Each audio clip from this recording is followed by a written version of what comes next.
Hello, my name is Graham Martin, 33 years old, currently living in Austin, Texas. I am the founder of a technology startup.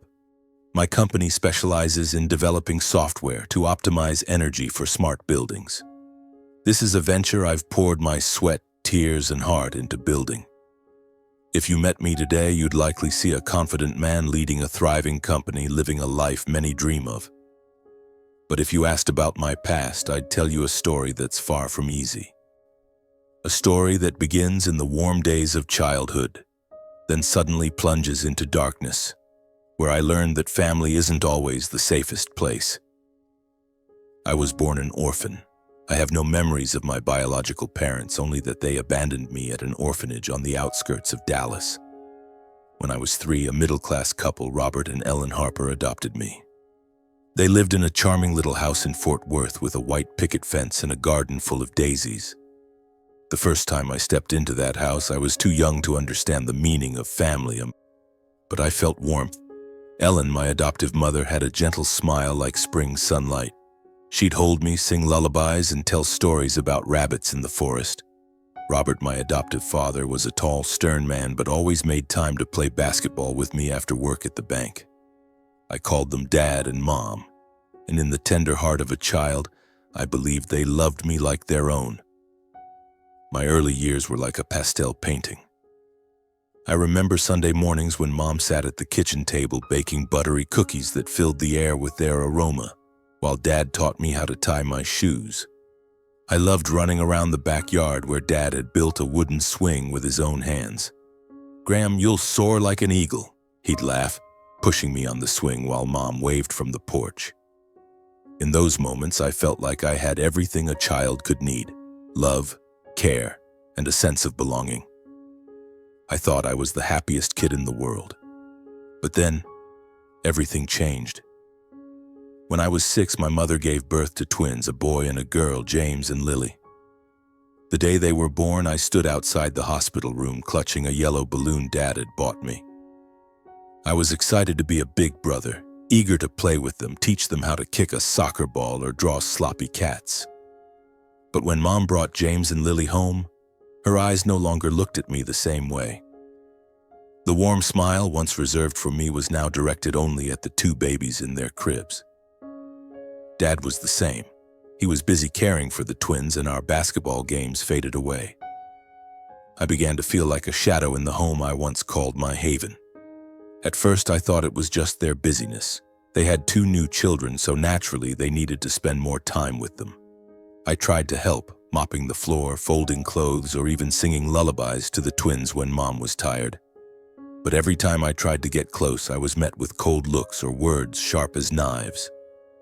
Once, when I tried to teach James how to hold a spoon, Mom snatched it from my hand. "Graham, leave your brother alone. You don't need to do these things." Her voice was icy, as if I were a stranger. I stood there, hands trembling, not understanding what I'd done wrong. In the years that followed, the unfairness became glaring. James and Lily got new clothes, new toys, while I wore hand-me-downs with frayed shoulders.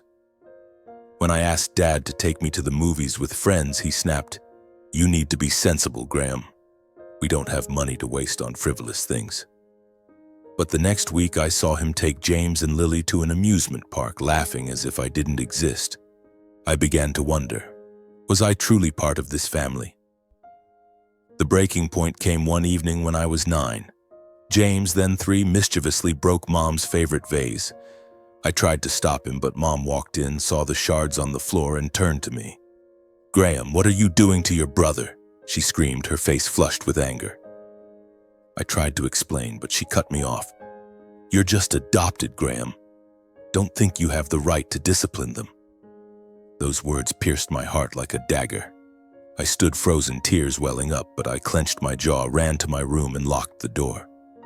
That night, I hugged my pillow, crying silently, feeling profound loneliness for the first time.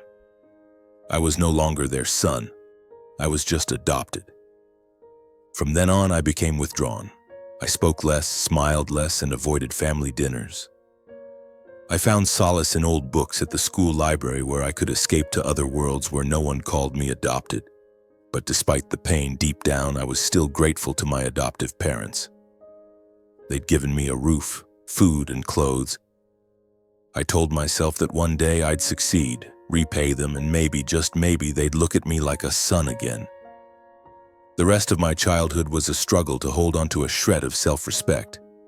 I excelled in school, always at the top of my class, but never received praise from my parents. Meanwhile, James and Lily only had to scribble a drawing to be showered with hugs and have their artwork hung on the wall. Once I won first place in a school science competition and brought home a trophy to show them. Mom glanced at it and said, "That's nice, Graham, now go do your homework." But when Lily won a game at the park, Mom hugged her, beaming. "My girl is so talented." I stood there holding the trophy, feeling invisible. I began to question if I'd done something wrong. Was I not good enough? Was it because I wasn't their biological child that their love for me had limits? Or was there another reason? I didn't know. I let the pain and loneliness gnaw at my fragile soul. When I turned 18, I came to a painful realization. It wasn't that I was wrong, but that they had chosen not to love me. That truth hurt, but it also ignited a fire within me. I decided that even if they didn't see me as their son, I would live well and succeed, not to prove anything to them, but to prove it to myself. The day I packed my suitcase and left the house in Fort Worth, I didn't cry. I just told myself, "Graham, this is your chance. Don't look back." And I walked away carrying the scars of my childhood, but also a spark of hope that one day I would find a place where I truly belonged. I was accepted into the University of Texas at Austin with a partial scholarship, enough to cover tuition but not living expenses. My adoptive parents didn't give me a single dime. On the day I left, Dad just nodded and said, "Good luck," while Mom was busy cooking for James and Lily. I stood at the gate, looking at them one last time, hoping for a hug or a word of encouragement, but there was nothing. It felt like I had never existed in that house. I turned away, dragging my worn-out suitcase, and boarded a bus to Austin, where I would start from scratch. Austin in 2010 was a vibrant city full of opportunities, but also unforgiving to those with nothing. I rented a tiny room in an old building on the east side of town, where the walls were cracked and the air reeked of mildew. My bed was an old mattress on the floor, and my desk was a wooden crate I found on the street. I couldn't afford new books, so I borrowed from the library or got hand-me-downs from upperclassmen. But I didn't complain. I knew I had no right to. If I wanted to change my fate, I had to work twice, 3 times harder than others. To make ends meet, I took any job I could find. During the day, I attended classes. At night and on weekends, I worked as a server at a cafe near campus. Shifts stretched past midnight, my feet aching and the smell of coffee clinging to my hair. Some days, difficult customers yelled at me for bringing a latte instead of a cappuccino. I'd bow my head, apologize, and keep serving, because every tip was a meal for tomorrow. On top of that, I delivered pizzas on weekends. Pedaling through Texas's 40-degree heat, sweat soaking my shirt, I dropped off pizzas at well-kept houses where kids laughed in the yard. Seeing them, I couldn't help but think of James and Lily, of the days I dreamed of being loved like that. But I quickly pushed those thoughts away. The past was something I couldn't change, but the future was in my hands. College life wasn't easy. I studied software engineering, a field that demanded focus and creativity, but I was often exhausted from overwork. Some nights I sat in front of an old borrowed computer trying to finish coding assignments while my eyes burned from lack of sleep. I remember once during a group project I passed out at the keyboard, only waking up when a friend shook me. "Graham, you okay? You look like you're about to die," he asked, worried. I just smiled and said, "I'm fine, just a bit tired." But the truth was, I wasn't fine. I was fighting every day to avoid being crushed by debt, hunger, and loneliness. Student loan debt was my biggest burden. Despite the scholarship, I had to borrow more to cover rent and food. Each month, I spent as little as possible, often eating instant noodles or peanut butter sandwiches. Once I looked in my wallet and saw just $3 with the electric bill due soon. I sat in my dark rented room wondering if I was on the wrong path. But then I remembered my childhood, the sharp words, "You're just adopted." No, I couldn't give up. If I fell, I'd prove they were right, that I was worthless. I wiped my tears, stood up, and kept working. Despite the hardships, I never asked my adoptive parents for help. I had their phone number but never called. Part of me knew they wouldn't care. The other part wanted to stand on my own. I told myself that even if the world turned its back on me, I'd live well. Not to make them regret, but to avoid regretting myself. But sometimes in the long nights lying on that old mattress, I couldn't stop thinking about them. I wondered how James and Lily were if my parents ever mentioned me. Once I opened an old photo of the family taken when I was 5, standing between Mom and Dad, smiling brightly. Looking at it felt like a knife in my chest, but I didn't cry. I folded the photo, put it in a drawer, and told myself, "Graham, you don't need them anymore." Slowly, I found light in the darkness. At school, I made a few good friends who didn't know my past but treated me as an equal. One, Carlos, a cheerful Mexican guy, often shared food when he saw me eating just bread. "You're skinny as a stick, Graham. Eat this taco," he'd say, shoving a hot taco into my hand, refusing to take no for an answer. Moments like that, however small, made me feel less alone. I also found passion in software engineering. The dry lines of code gave me a sense of control. In the world of programming, no one cared if I was adopted or orphaned. If my code worked, I had value. I started joining group projects and coding competitions, gradually catching the attention of professors. Once, Carlos and I worked on a project about optimizing energy for smart buildings, a novel idea at the time. Our project won second place in a statewide competition, and for the first time I felt I could achieve something great. But life wasn't all bright. In my junior year, I got a call from an old friend in Fort Worth. "Graham, I just saw James and Lily at the mall with your parents. They looked happy. You should call them, it's been a while." Those words hit me like a bucket of cold water. I smiled, thanked my friend, but after hanging up, I sat frozen, feeling like the world had collapsed. They were still living well, still happy, as if I'd never existed. I wondered if they ever thought of me even once. But then I shook my head, stood up, and kept coding. I couldn't let the past drag me down. Never. Graduation was a major milestone, but it also brought harsh reality. I graduated with honors, but the job market was tough due to an economic downturn.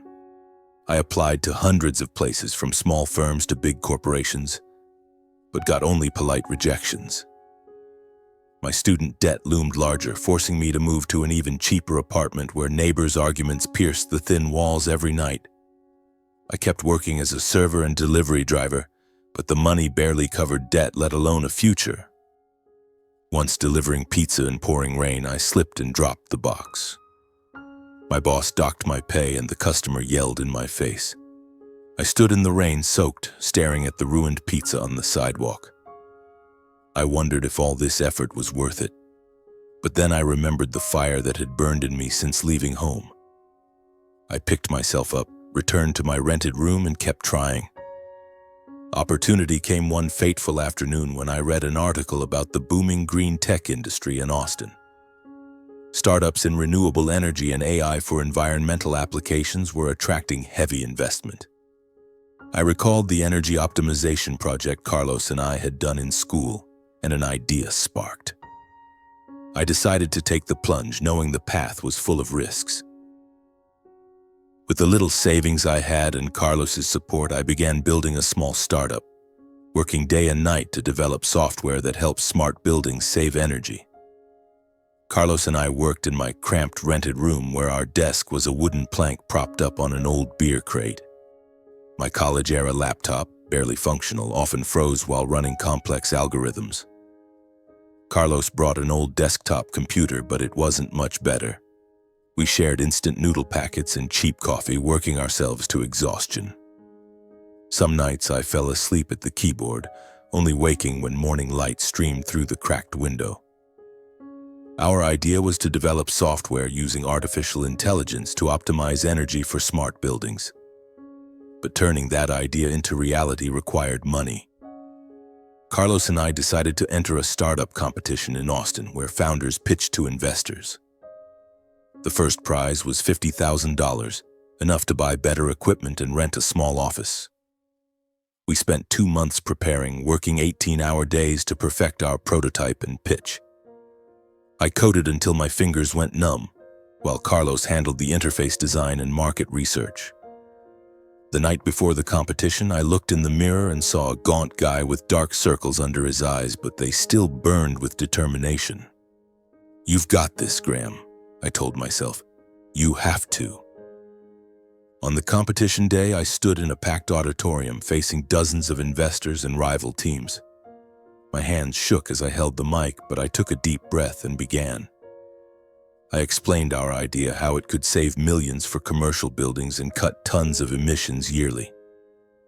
I shared my journey, an orphaned kid who grew up facing hardship but never gave up. I didn't know if my personal story resonated, but when I finished, the room erupted in applause. Carlos and I locked eyes, hearts pounding. We won second place with $25,000. It wasn't a fortune, but it was enough to make me feel I was on the right path. With that money, we rented a corner in a shared workspace in downtown Austin. Our office was just a wooden table, a few old chairs, and a whiteboard covered in scribbled notes. But to me, it was everything. I finally felt I had a place to belong, a goal to strive for. We founded our company, naming it GreenSync Solutions. The name was Carlos's idea, inspired by syncing technology with the environment. I wasn't good with names, so I just laughed and agreed. In 2018, a real opportunity came. We were invited to a green tech conference in San Francisco, a major event drawing startups and big investors. Carlos and I could barely afford plane tickets, but we gritted our teeth and spent the money, knowing this could be our last shot. At the conference, we pitched to a group of investors from a venture capital firm called Eco Ventures. They were impressed by how our software used AI to predict and adjust energy in real time. After the pitch, a middle-aged woman with silver hair, Susan Miller, the fund's director, invited us to dinner to discuss further. That dinner was the first time I felt truly heard. Susan wasn't just interested in the product. She asked about my story. I told her about my journey, not to win sympathy, but because I wanted her to know I wasn't in this just for money. I wanted to create something meaningful, something that could make the world better. Susan nodded, her eyes full of empathy. At the end of the dinner, she said, "Graham, I believe in you. Not just because of the product, but because I see you never give up." A week later, EcoVentures agreed to invest $1 million in GreenSync Solutions for a 20% stake. That money changed everything. We moved into a real office, hired 3 engineers and a marketing specialist. I began learning how to run a company, from managing finances to building a team.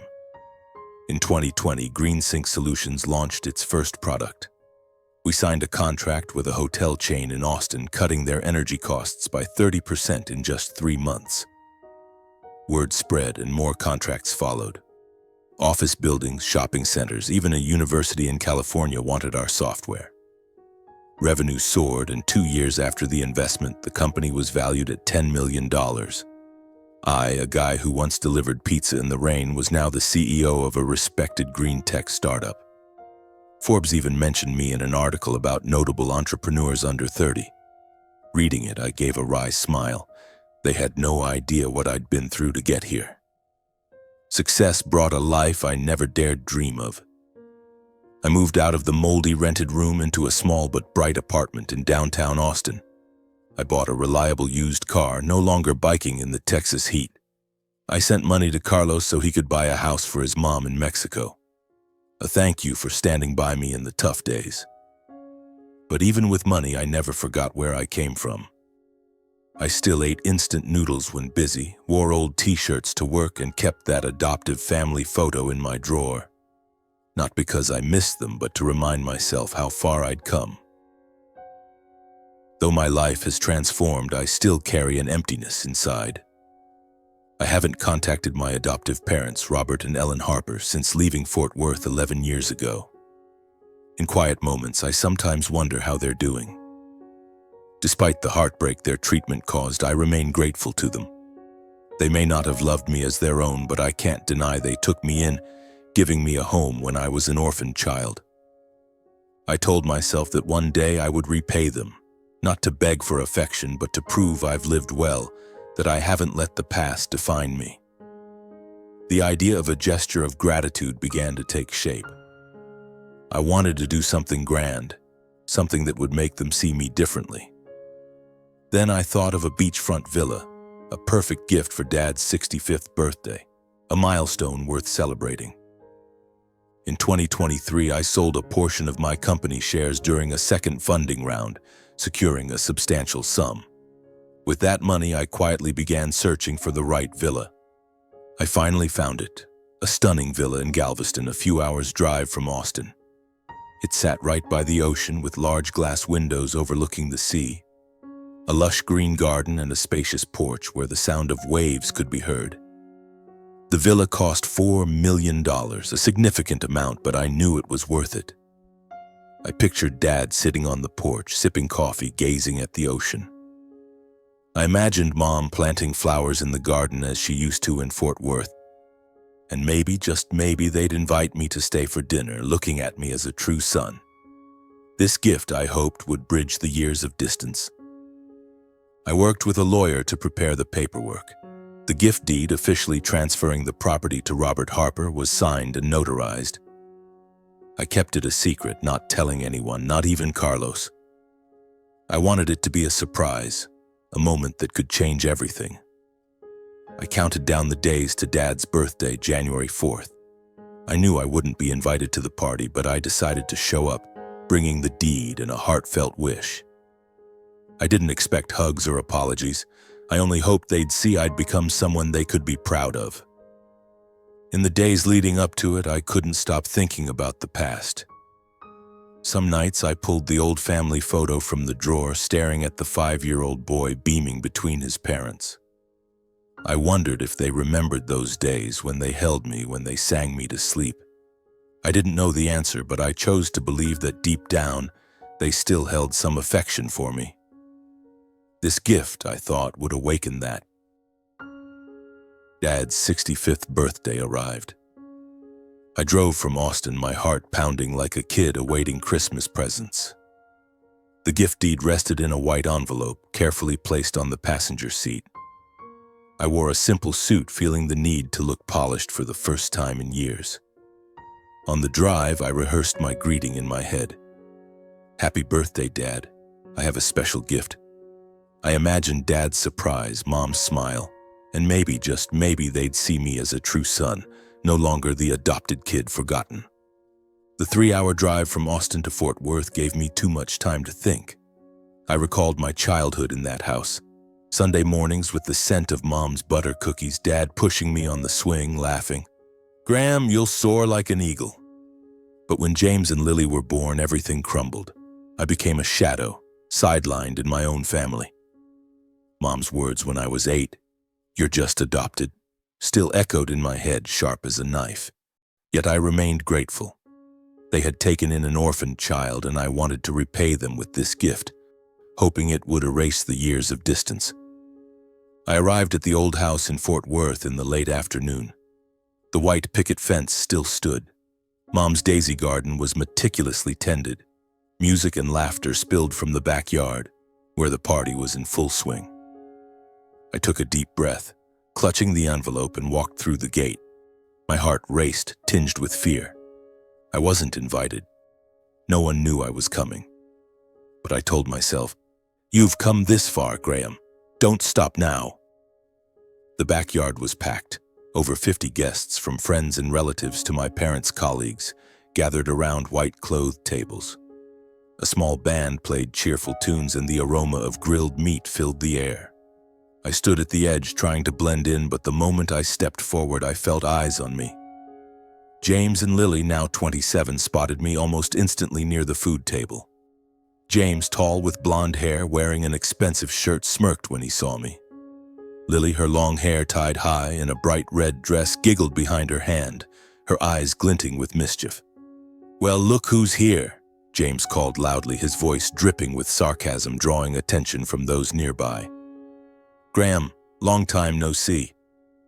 "Still remember the way home?" Lily chimed in, her voice shrill. "He's wearing a suit.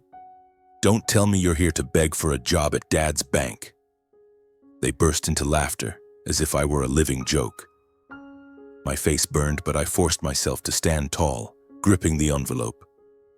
"I'm here to wish Dad a happy birthday," I said, keeping my voice steady. "And I have a special gift for him." James raised an eyebrow, stepping closer, his wine glass sloshing. "A special gift, really? Let's see, a cheap tie or a self-drawn picture?" He sneered, eyeing me up and down. Lily, standing behind, added, "Hold on, Graham. Dad's got a special gift for you today, too.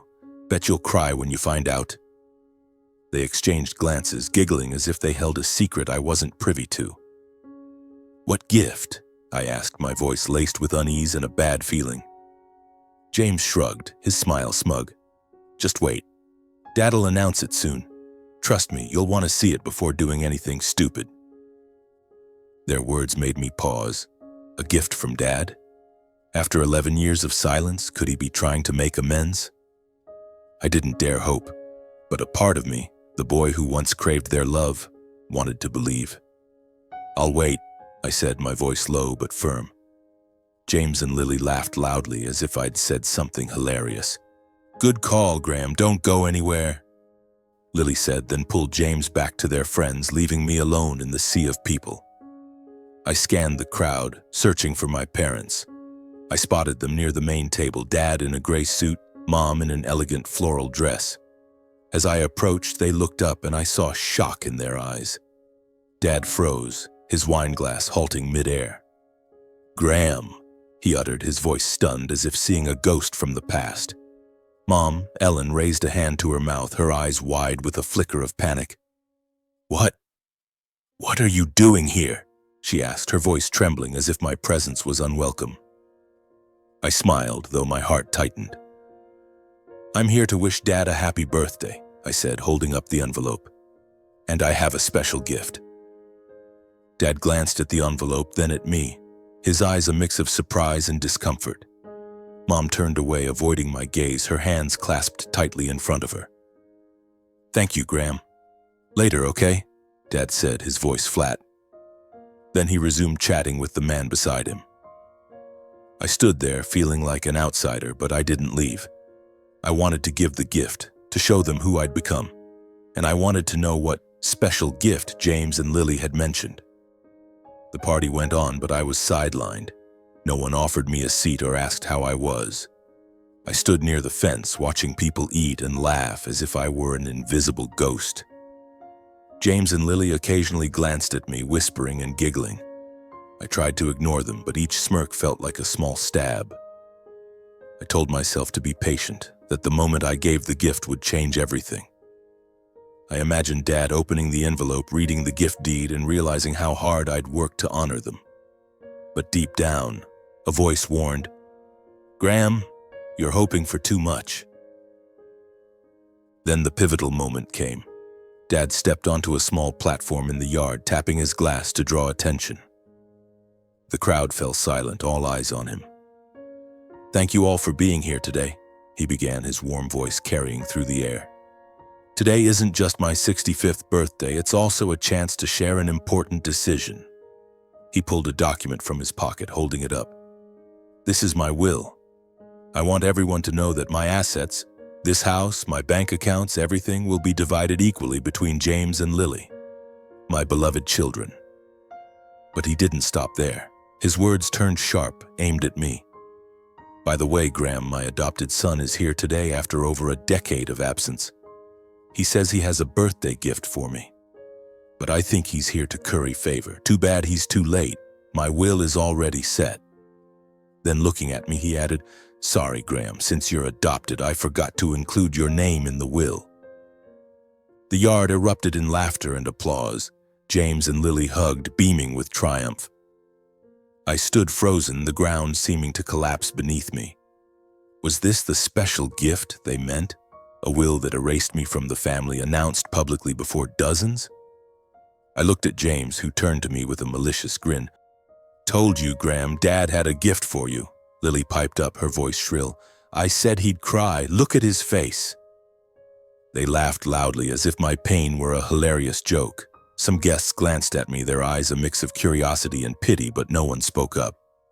I looked at Dad, hoping he'd say it was a prank to liven the mood. But no. He stepped off the platform and resumed the party as if I didn't exist.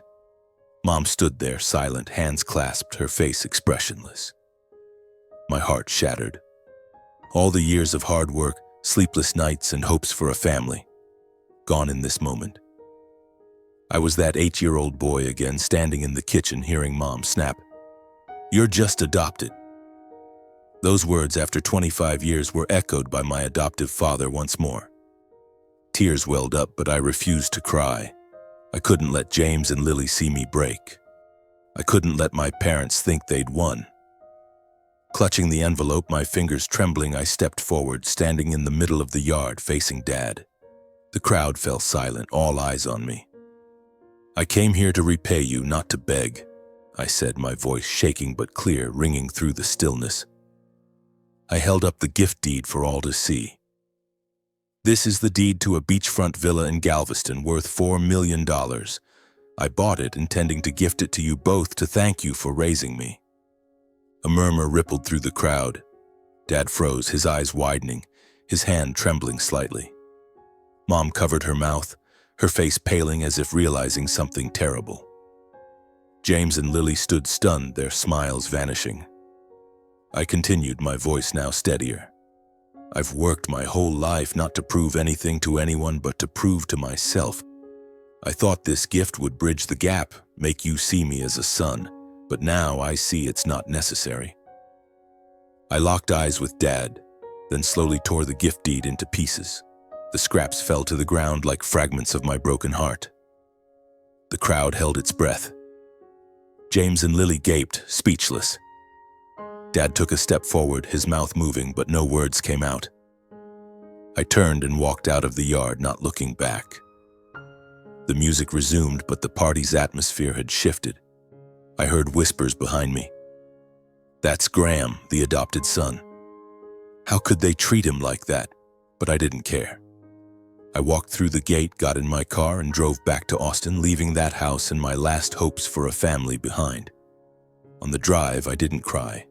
I felt a strange relief, as if I'd shed a burden that had weighed on my shoulders for decades. In the days following the party, I tried to return to my routine. GreenSync Solutions, my green tech company, was thriving. We'd just signed a major contract with a chain of shopping centers in California, and my team, now over 60 strong, worked tirelessly to improve our energy optimization software. I attended meetings, joked with employees, and gave media interviews with the poise of a successful CEO. But every night back in my apartment, I faced the quiet. The family photo was gone. I'd thrown it out after the party, but memories of them still haunted me. I questioned if I'd done the right thing by tearing up the gift deed and walking away. Was there another way to end this story without a fresh scar? I realized I needed to heal.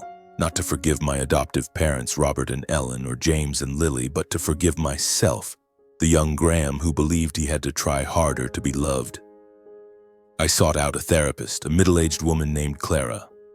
At our first session, I sat in an armchair, hands clasped tightly, unsure where to begin. "Just say whatever comes to mind," Clara said, smiling. And so I did. I spoke of my abandoned childhood, my years of scraping by, and the birthday party that shattered my hopes. I let out emotions bottled up for years like a river bursting through a dam. Some sessions I cried, others I was angry, punching the pillow on the chair. But with each session I felt a little lighter. Clara helped me see that childhood wounds don't vanish just because I'd achieved success or wealth. "You've built a life to be proud of, Graham," she said during one session. "But you need to let yourself feel the pain instead of burying it." I started journaling. something I'd never done before. Each night I sat at my desk writing down thoughts, memories, and dreams of a life unburdened by the past. I wrote about Dad pushing me on the swing, Mom snapping that I was just adopted, and the moment I tore up the gift deed in front of everyone. Writing helped me see clearly, not to blame, but to understand I couldn't change them, only how I faced myself. A year passed since that birthday party. I didn't contact my adoptive parents or hear from James and Lily. They'd become part of my past, like a chapter I'd closed. But life has a way of surprising you. On a chilly March day, I was invited to speak at a sustainable energy conference in Houston as the keynote speaker. GreenSync Solutions was now a leader in green tech, and my speech was expected to inspire young startups. On stage, before over 500 people, I shared my journey, from an orphaned child to the CEO of a multi-million-dollar company. I didn't mention my adoptive parents, but spoke of the wounds that shaped me and how I turned them into drive. When I finished, the audience gave a standing ovation. I smiled, feeling I'd come a long way. After the speech, I mingled in the reception area, shaking hands with investors and chatting with students. Suddenly, an elderly woman with silver hair and a high bun wearing a green sweater approached. Her eyes were gentle but tinged with emotion. "Graham," she said, her voice warm. I racked my brain to place her. Then it hit me. She was Aunt Margaret, Mom's older sister, whom I'd met only a few times as a child. "Aunt Margaret?" I blurted, surprised. She nodded, smiling, but her eyes were red. "I heard your speech," she said. "I'm so proud of you, Graham, but I need to tell you something about Robert's birthday night after you left." We sat in a quiet corner of the venue. Margaret took my hand as if to lend me strength. She said that after I tore up the gift deed and left the party, the mood in the yard grew heavy. "Everyone was stunned, Graham," she said. "No one expected you'd achieved so much. A $4 million villa meant as a gift for Robert and Ellen. But what shocked them more was how you left, not crying, not begging, just head held high." She said some guests began whispering, criticizing my adoptive parents for their unfair treatment. A longtime friend of Dad's, George, told him bluntly, "Robert, you've lost an incredible son." James and Lily, Margaret said, initially acted unbothered. They laughed, saying I was just showing off. But when some relatives left early, unwilling to witness the pretense, the siblings fell quiet. "Lily looked guilty," Margaret said. She sat alone in a corner, saying nothing. James tried to act confident but drank too much, like he was trying to forget something. Dad, Robert, didn't speak for the rest of the party. He sat at the main table, staring at the torn pieces of the gift deed on the ground, his eyes vacant. Margaret said that as she left, she saw him pick up each piece and slip them into his pocket. Hearing Margaret's account, a wave of emotion surged through me. I didn't know what to feel: pain, anger, or just emptiness. "Do you think they regret it?" I asked, my voice hoarse. Margaret sighed, squeezing my hand. "I believe they do, Graham. But they're too proud to admit it. Ellen never mentions you to me, but I know she reads every article about you. Robert, he's aged a lot since that night. I think he knows he was wrong but doesn't know how to fix it." I sat silently, gazing out the venue's window, sunlight streaming through large panes. I wasn't angry at my adoptive parents, not exactly. I was just sad. Sad that we could have had a different story if they'd chosen to love me as their own. But I was also grateful for Margaret. "Thank you, Aunt Margaret," I said, smiling. "I'm okay, really." She hugged me, and for the first time in years, I felt a touch of warmth from someone in my adoptive family. After our meeting, I returned to Austin, continuing my journey. I didn't try to contact my adoptive parents or James and Lily.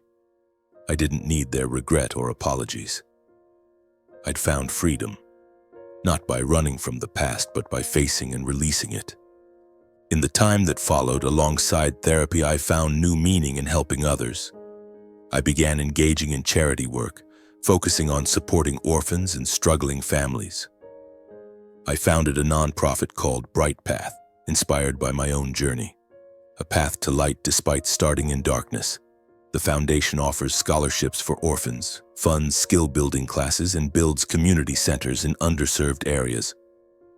On my first visit to a center in East Austin, I met a 12-year-old boy named Miguel, skinny with shy but bright eyes, who lit up talking about his dream of becoming an engineer. I sat with him listening as he shared about his mother, a single janitor, and how he learned coding on an old library computer. I saw myself in Miguel, a child yearning to rise above his circumstances. I awarded him a scholarship and promised to follow his journey. When Miguel hugged me, whispering, "Thank you, sir," I felt a joy no money could buy. Charity work didn't just help others, it healed me. Each time I met an orphaned child, each time I saw hope in their eyes, I was reminded I wasn't alone. I'd found my family not in Fort Worth, but in the people I helped, in my Green Sink team, in friends like Carlos who'd been there through my darkest days. I began to slow down, savoring small moments, a morning jog by the river, a hot coffee in my office, a video call with Carlos and his mom in Mexico. I learned to love myself not through success or recognition, but by accepting I'd done my best. And for me, that was enough. I no longer needed my adoptive parents' attention or validation. That's my life story, a journey from being abandoned in an orphanage through years of hurt in my adoptive home, to the struggle for survival, and finally to the freedom I found within myself. I hope my story leaves some resonance, perhaps a spark of motivation to help you rise confidently in your own life. And I wish you the courage to face your past, the strength to move through pain, and the faith to believe that light always waits at the end of the road, if only you keep moving forward.